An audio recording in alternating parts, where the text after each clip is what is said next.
Luminous is a mere 35 years old, a spring chicken versus the 126-year-old Godrej. Before we dwell too much on history, how busy are you in your day-to-day, Neelima? Pretty busy from morning 7 to evening 11:30 in the evening. Okay, we're all busy, you're busy. If our bosses are watching, we have to say we're busy anyway. But how on earth do you get the time to even think about the future before we lose ourselves in the philosophy of the future? That's a good question. Even ants are busy. But it's about being busy with a purpose. And that purpose and goal drives you for day-to-day activities which keeps you busy. When you say I'm busy, it's about thinking, it's about doing, it's about executing, it's about reviewing, it's about monitoring and managing it.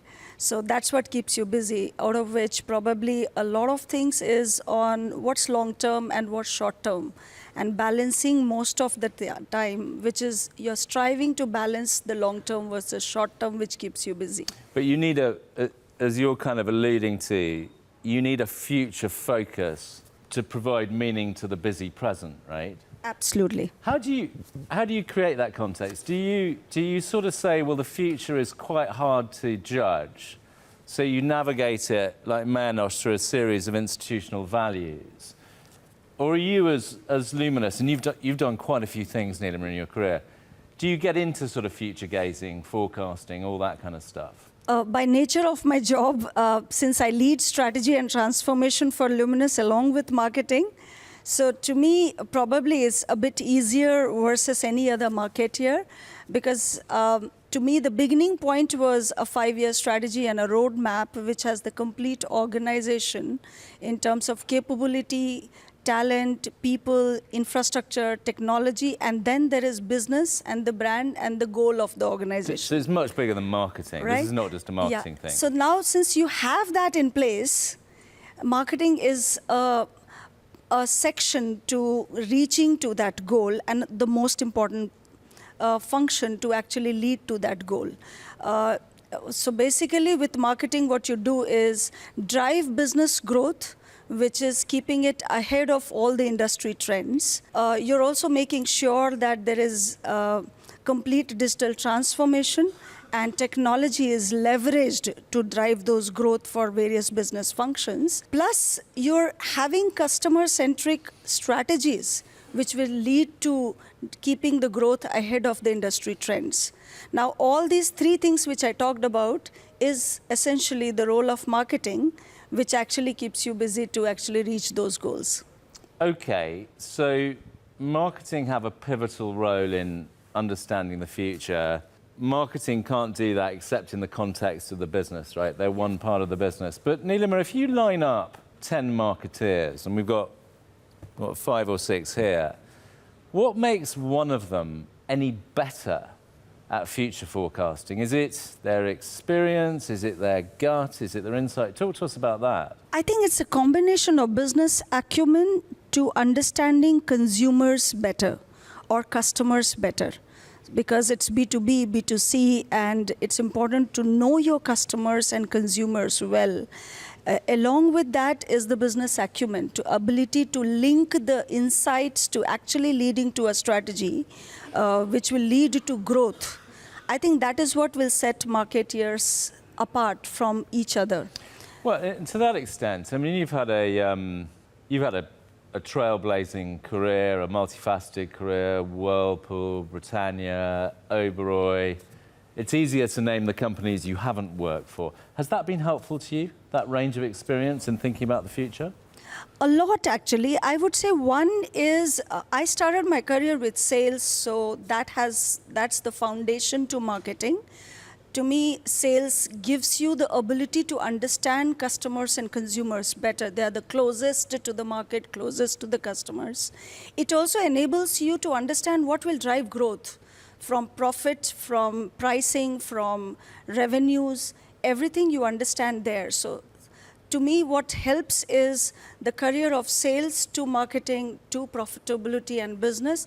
And of course, multi-industry gives you different execution models which you cross-leverage across the industries you have worked with. Well, it's interesting that. So diversity of experience, the more past you have, the more, predicting the future helps. I like what you're saying about selling, right? Yeah.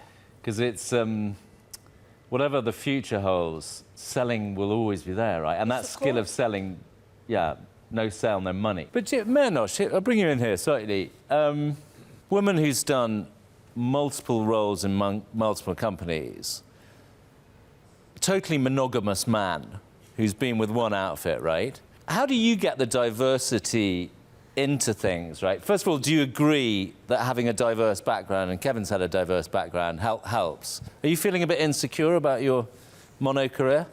Jasper, you're putting me in a spot, but I completely agree with you that it makes a difference. The advantage that we have in Godrej is that we've got 14 businesses, so you get to move from one business to the other, one function to the other, and therefore you learn a lot of things. So it's across B2B as well as B2C. Yeah. From that point of view, it helps, yeah. Okay. But yes, having against a monogamous career that one has, sticking to just one job, whereas having varied experience definitely helps. But in Godrej, we do have that benefit of moving across divisions. Fair enough. And I'm not, as the host, it's not very Aditi Devo Bhava to put you on the spot like this. I better get back. Okay, Jasper, thanks. Back to the main event. Thank you, Meenakshi. Okay, so let's move on a bit here. So if someone was conducting a kind of demographic poll of our guests, it wouldn't take too long to realise that the gender imbalance is pretty stark, right? Let's talk a bit about inclusivity. Because when you look at the future, I'm just picking a future topic. Yeah. Inclusivity, it matters, clearly. Where are you on that? And how do you champion that item which is so essential to the future? I think there are 2 to 3 things which is very essential to future. Of course, businesses needs to make money. Cash flow is the reality. But what's also critical is inclusivity. Having diverse opinion, diverse mindset, to actually understand the dynamics for the future is very important. Rather than just being on one way of thinking, there are multiple facets of thinking.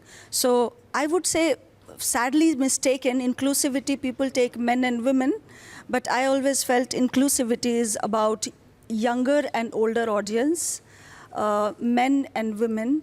Then there is regional differences. Multi-country differences of culture and people and the nuances and the insights with it.